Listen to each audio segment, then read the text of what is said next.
Something is happening right now to empaths all over the world that nobody is talking about. They have been quiet, some of them for months, some for years.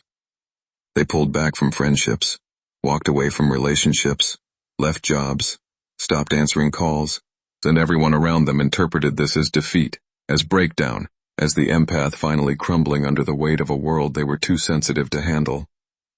But Carl Jung documented something about this exact pattern that would make every person who dismissed them deeply uncomfortable. What looks like retreat is actually preparation.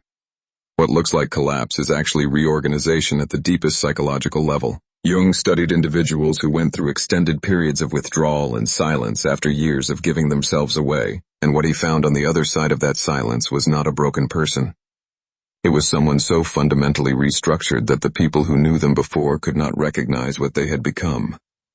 He called it the return of the individuated self, and he said it was the most powerful psychological transformation a human being could undergo. This is not a recovery story. This is an origin story, and it is already underway. To understand what is actually happening during the empath's comeback, you have to understand what Jung saw when he studied empaths at their lowest point. He did not see fragile people broken by the world. He saw people who had been running an impossible operation for decades, metabolizing other people's emotional waves since childhood, processing grief that was not theirs, carrying anxiety that belonged to their parents, their partners, their friends, their co-workers. Their entire nervous system had been functioning as an emotional processing plant for everyone around them, and nobody had ever asked whether the plant could handle the load. Jung recognized that empaths do not just feel other people's emotions, they unconsciously take responsibility for regulating those emotions. The empath in a family becomes the one managing everyone's mood. The empath in a relationship monitors their partner's emotional temperature and adjusts their own behavior to keep the peace. The empath in a workplace absorbs team tension so conflict does not erupt. They do this automatically without conscious choice, because their nervous system was wired in childhood to treat other people's emotional states as emergencies requiring immediate response. This is not generosity. Jung was very clear about that. This is a survival pattern locked in place before the empath had any say in the matter. The child who learned to regulate their parents' emotions did so because an unregulated parent was dangerous. A mother spiraling into depression meant no one was watching the child. A father escalating into rage meant physical threat. So the child's nervous system learned to detect emotional shifts in others and intervene before those shifts became dangerous. That pattern saved the child's life, and then spent the next 20 or 30 years slowly destroying the adult. The empath walks through the world treating every human being's emotional state as their responsibility, and every single intervention costs them something: energy, time, identity, pieces of themselves handed over so automatically they do not even notice it happening. Jung documented that empaths in this pattern eventually hit a wall, not a gentle realization, a wall. Their systems simply cannot process anymore. The emotional processing plant shuts down because the load has exceeded capacity for so long that the machinery breaks. This is the point where empaths withdraw, where they go quiet, where everyone thinks they have fallen apart. But Jung saw something different happening inside that shutdown, something remarkable. The empath psyche, freed from the constant demand of processing everyone else's emotional material, begins for the first time to process its own, and what it finds is extraordinary.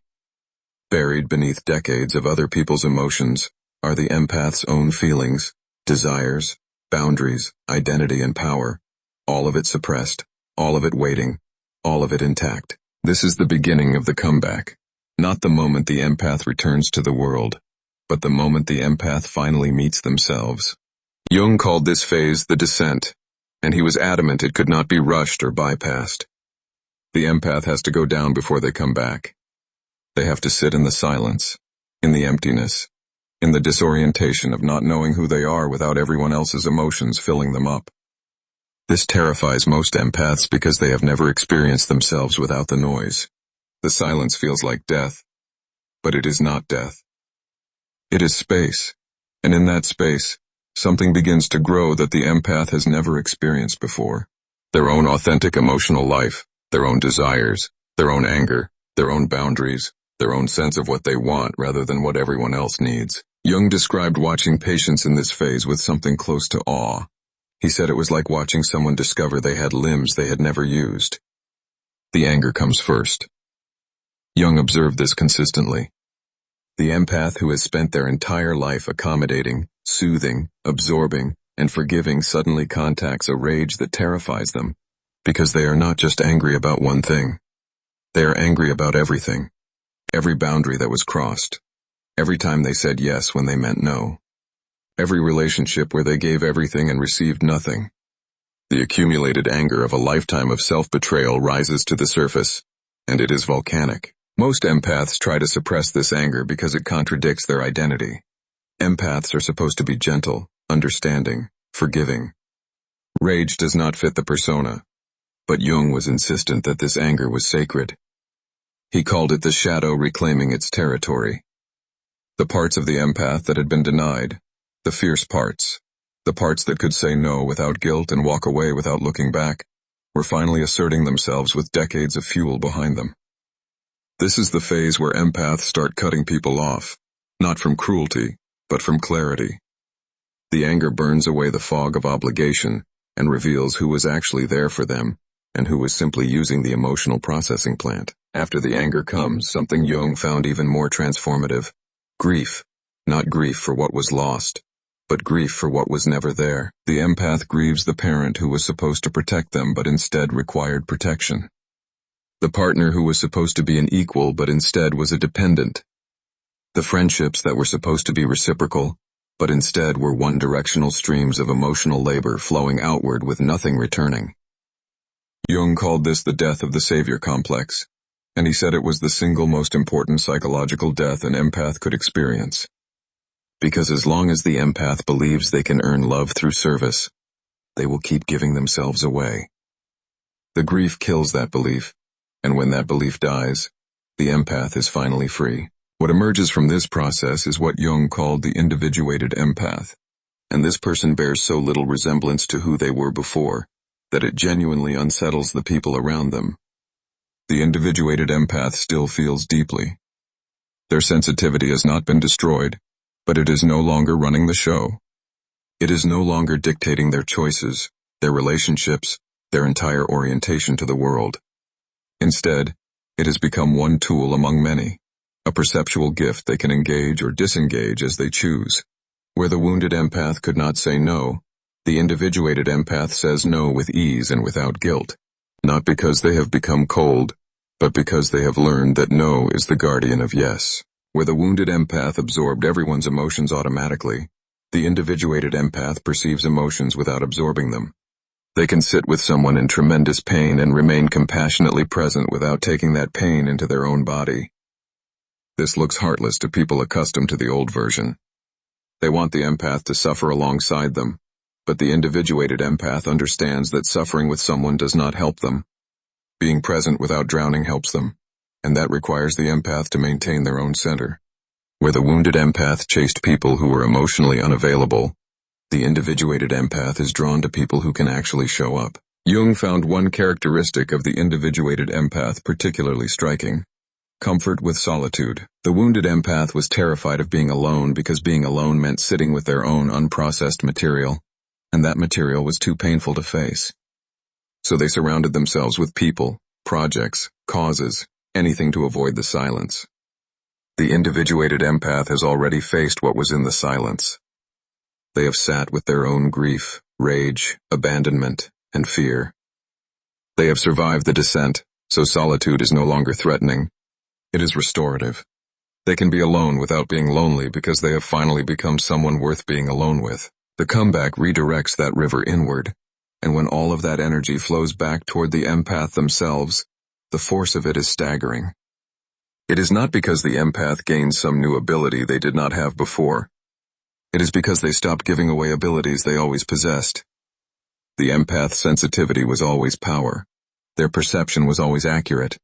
Their ability to read people and environments was always extraordinary. They just spent their lives handing that power to everyone around them. The comeback is not about gaining power. It is about stopping the hemorrhage of power that has been happening since childhood. They are panicking because the architecture of their emotional lives is collapsing. The people who benefited from the old system will fight ferociously to restore it. Family members who relied on the empath's emotional labor will escalate.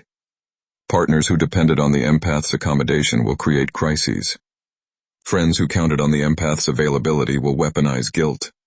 Jung recognized this resistance as systemic. The empath was a load-bearing wall in every relationship structure they inhabited. When that wall starts moving, every structure it supported begins to shake. The people inside those structures are not attacking the empath out of malice. Let the resistance be information rather than instruction. The guilt becomes overwhelming. The accusations of selfishness hit the wound directly. The fear of abandoning people who need them triggers the original childhood pattern, and they fold. They go back. They restart the plant, and everything returns to the way it was. Except now the empath carries an additional layer of grief, because they glimpsed freedom and chose captivity.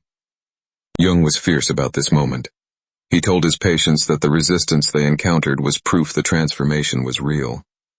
Their anger is confirmation that the dynamic was never mutual. The empaths who survived this phase, who held their ground despite the pressure, who tolerated the guilt without acting on it, who watched relationships collapse without rushing to rebuild them, these empaths emerged into something Jung could only describe as psychological sovereignty.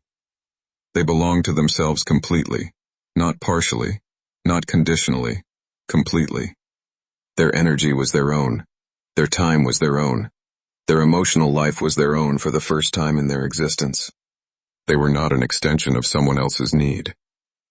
Jung observed that this sovereignty changed everything about how these empaths moved through the world.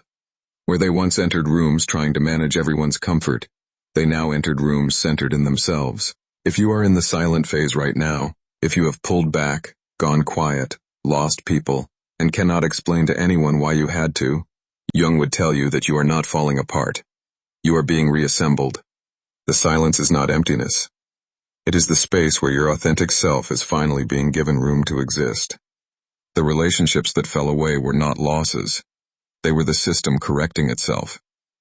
The anger you are feeling is not a problem. It is your shadow reclaiming territory that was stolen. The grief you are carrying is not weakness. It is the death of illusions that kept you imprisoned. Your comeback has already begun, and what feels like destruction is actually construction. What feels like ending is actually beginning, and what feels like losing everything is actually the first moment of truly having yourself.